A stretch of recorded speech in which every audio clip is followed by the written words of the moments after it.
Now, thank you so much, ladies and gentlemen, for watching this video, and please welcome back once again to my channel. Just in case you are here for the first time, or maybe you are currently watching this and you haven't subscribed, I'm just requesting you to please subscribe, and also you can press the notification bell so that YouTube can automatically update you by sending you the notifications immediately I post a video here on this platform. And to my subscribers, I really want to appreciate you so much, because without your support, generally this channel cannot be where it is currently. So feel very much welcome as you watch, and I really don't take your support for granted. So recently, Raila Odinga, during his rally at the historic Kamukunji grounds here in Nairobi on Sunday, Raila Odinga vowed publicly to take the names of the Deputy President, Rigathi himself, together with the Inspector General of Police, Koome, to the International Criminal Court, or the Hague. Reasons being that, first of all, Raila Odinga is accusing the DP, Rigathi, of plans to assassinate him during the recent mass actions that was conducted in some parts of the country. And secondly, Raila Odinga is accusing the Inspector General of Police, Koome, on several issues, one of them being that the police brutality.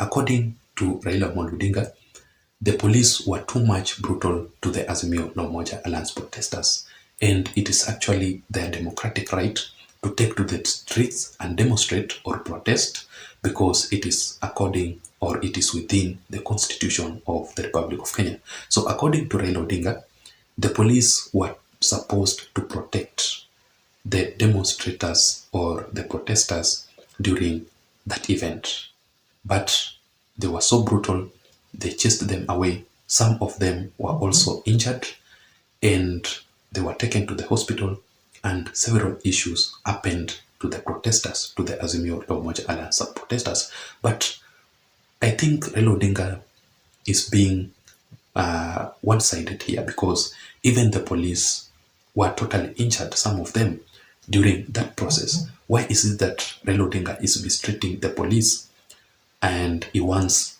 his Azimio la Umoja Alliance supporters to support them? Raila Odinga, I think, in my personal view, he should remember that also the police officers are human beings. Also, some of them were being chased away by the road youths, by the protesters. You saw them running away. Some of them were injured. One police officer was killed by a stone in Kisumu County. I think those are some of the issues that Raila Odinga must also consider while accusing the police for being brutal.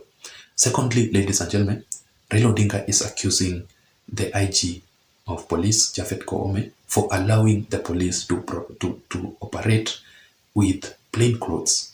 According to Raila Odinga, that is against the law, that is against the Constitution, and Koome must be held accountable. There is no police officer who must operate with plain clothes during the demonstrations. According to Raila Odinga, the police must have a badge and also the police uniform, so that they can identify the police and some people who are not even police officers, who can pretend to be one of them. And thirdly, ladies and gentlemen, Raila Odinga is taking the IG of police, Koome, to the ICC because of the massive killings in the recent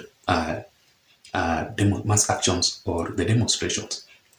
We saw the killings that happened, especially in Kisumu County. That guy from Maseno University, that student who was shot dead during the mass actions, and other two individuals from Kisumu County, one in Kisumu County and the other one in Siaya County, who were shot dead.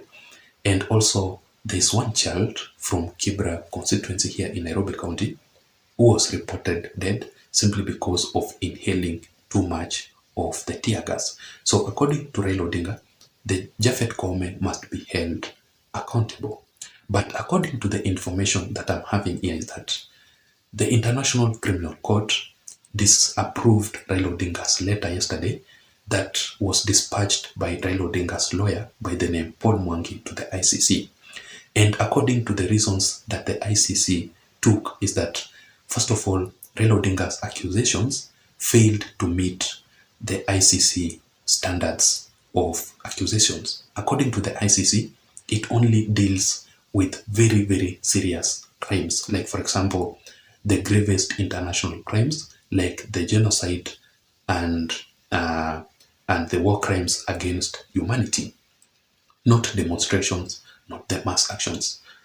That issues can only dealt with the courts of law here in Kenya. It cannot be taken to the International Criminal Court because it actually fails to meet the standards of the ICC.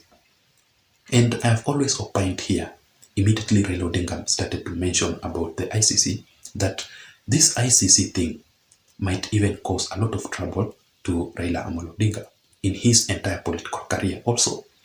Because the people that Raila Odinga is accusing of might, or these accusations might even backfire on his side.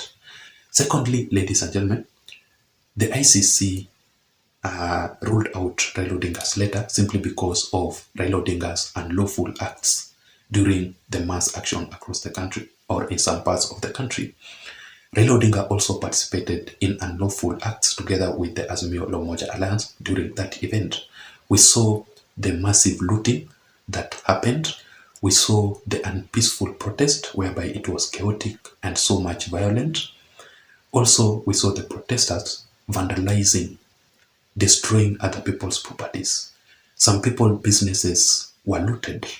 You know, those are the kind of unlawful acts that Raila Odinga committed during the mass actions.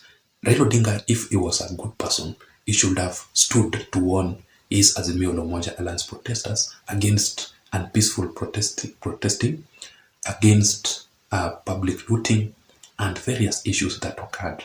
And that is why I've always said here that there is nothing like peaceful demonstrations. Each and every demonstrations here in Kenya must be chaotic simply because of the leader who is in charge of the demonstrations. That leader has the ability, he has the power to control the mass action to be peaceful. But because of the way he operates, the leader does not want the demonstrations to be peaceful. Actually, he wants revenge. The leader that I'm talking about here is Right Honorable Raila Amolo Odinga. And thirdly, ladies and gentlemen, Raila Odinga actually lacks proof.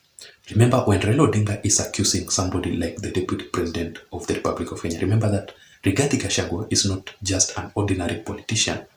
Rigathi Gachagua is not just an ordinary leader. He is the second in command, a very powerful guy, the Deputy President of the Republic of Kenya. So before this case is considered seriously in the ICC, the International Criminal Court must justify various issues. They cannot just handle that case lightly. That matter should be considered deeply. But Raila Odinga actually, when he accuses Rigathi Gachagua of plans to assassinate him during the mass actions, what clearly shows that Rigathi Gachagua was involved in your accusations? Was he there? You know, those are the kind of questions that the ICC might ask. And also, finally, the ICC had actually the reports previously on Raila Odinga's side, or the Azimio La Umoja Alliance. The ICC was very much aware because it had already received the letter from the Kenya Kwanza Alliance and the president himself. It was also notified by the international community about the political situation here in the country and Raila Amolo Odinga. So basically, the International Criminal Court was here to monitor very closely each and every political event, each and every political move that is being carried out by Raila Amolo Odinga. So therefore, according to the ICC, Raila Odinga's accusations are actually on his side to protect himself from the accusations that the ICC had received from about Raila Odinga. So basically here what I'm trying to say is that Raila Odinga is hiding behind his accusations, but definitely the ICC had received the reports about him a long time ago. That was it, ladies and gentlemen. I don't know what you think. Let me hear your thoughts on the comment section below. Otherwise, I don't have much. Thank you so much for watching. Until next time, my name is Json. Bye bye.